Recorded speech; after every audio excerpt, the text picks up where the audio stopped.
We will get started in just a few minutes. Give a few extra minutes for folks to join.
Okay, we will go ahead and get started.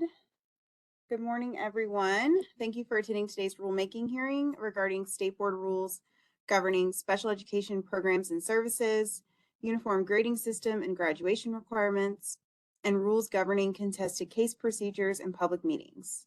Today is April 16th, 2024, and it is 10:03 a.m., and I will now call this rulemaking hearing to order. My name is Angie Sanders, and as the General Counsel for the State Board of Education and their designated representative, I will be presiding at today's hearing. Information on how to join this hearing, both in person and electronically, was included in the rulemaking hearing notice filed with the Secretary of State's office and posted on the State Board's website. Since this hearing is being held both electronically and in person, I want to remind all attendees who are joining online to please keep yourself muted unless asked to unmute. This will minimize any audio feedback and ensure that the speaker can be heard. Any attempts to disrupt the hearing will result in removal from the hearing either electronically or in person. A red line version of the rules under consideration at this hearing are available both here in person and on the State Board's website under the link for today's meeting. This hearing is also being recorded and will be provided to State Board of Education members for their review. All right, moving into the rules that are the subject of this hearing. This hearing is the opportunity for the State Board of Education to gather public feedback regarding the following rules. Special Education Programs and Services Rules 0520-01-09-.12 and 0.18 through 0.19. Academic and Instructional Requirements, Uniform Grading System and Graduation Requirements Rules 0520-01-03-0.02 and 0.06, as well as Rules of Procedure governing contested cases in public meetings 0520-09-01-01 through 02. I'll begin with a summary of each proposed rule revision. First, revisions are proposed to the Special Education Programs and Services Rule 0520-01-09.12 and 0.18 through 19. This rule chapter previously required LEAs or local education agencies to develop a 4-year focused plan of study, including any necessary transition services that connected the student's goals for high school to the student's post-secondary goals, no later than when the student turned 14 years old or began 9th grade. In 2021, the requirement to develop a 4-year plan of focused and purposeful high school study was eliminated from the rule. Currently, this rule only requires LEAs to include age-appropriate transition assessments to include, at a minimum, education, training, and employment for students in ages 14 and older. In an effort to increase the percentage of students with disabilities who enroll in a post-secondary education or training program or who are employed, this item revises section 0.12 of these rules to once again require LEAs to include courses of study, transition services, and annual IEP goals in the first IEP that will be in effect when the student turns 14 years old. That will reasonably enable the student to meet their post-secondary goals. Additionally, section 0.18 is revised to clarify the state's administrative law judges also have jurisdiction to hear complaints arising under state special education statutes and align with Tennessee Code Annotated 4910-606A. Also, section 0.19 strikes the reference to a state law that is no longer applicable. Next, revisions are proposed to Academic and Instructional Requirements Rule Chapter 0520 0103-.02 and 0.06.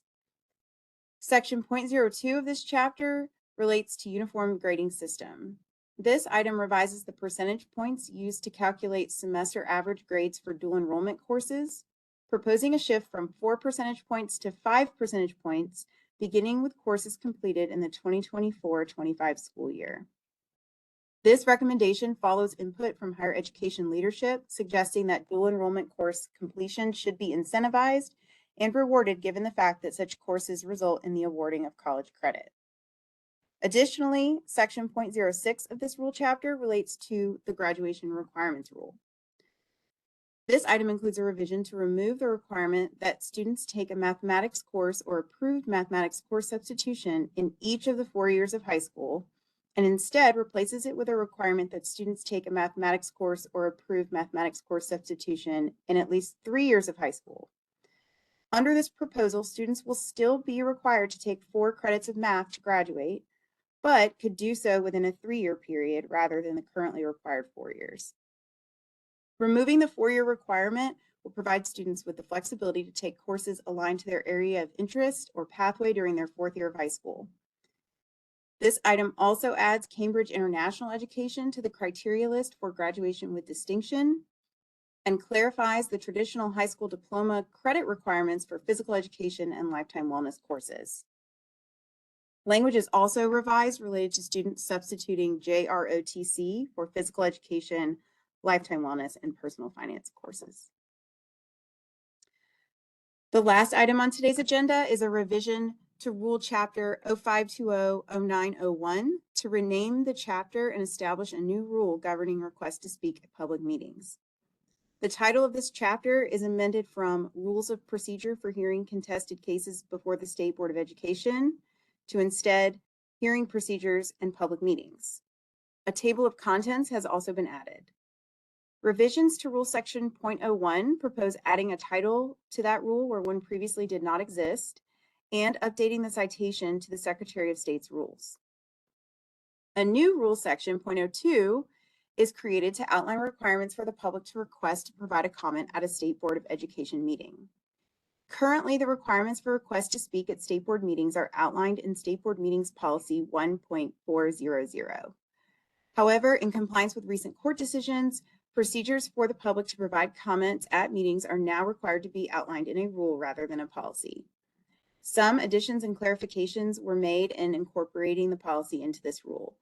These clarifications include that requests to speak are limited to meetings with actionable items on the meeting agenda, adding an exception to the usual 48-hour notice rule for educators with disciplinary action items on the agenda, adding a limitation of 10 speakers per State Board meeting with an exception for speakers on educator licensed discipline actions, adding further explanation of what constitutes disruptive behavior, and adding additional clarifying edits in alignment with state law.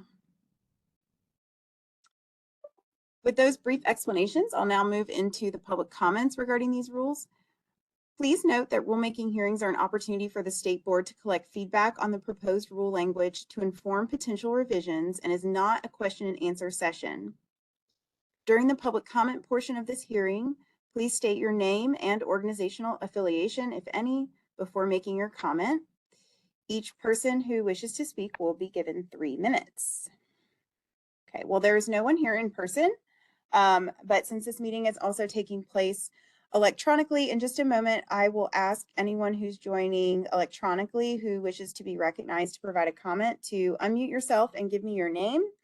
Once I've collected all the names, I'll then call on each person to make their statement. And again, just please remember to keep yourself muted when you're not speaking to ensure that all comments can be properly heard. Okay, so at this time, if you are joining electronically and you would like to give a comment on one of these rules, go ahead and unmute yourself and give me your name.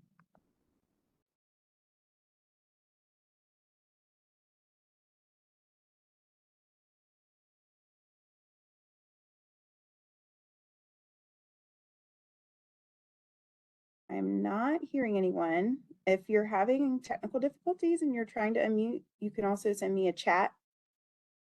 And we've got people here who can assist you. I'll give it just a few more minutes.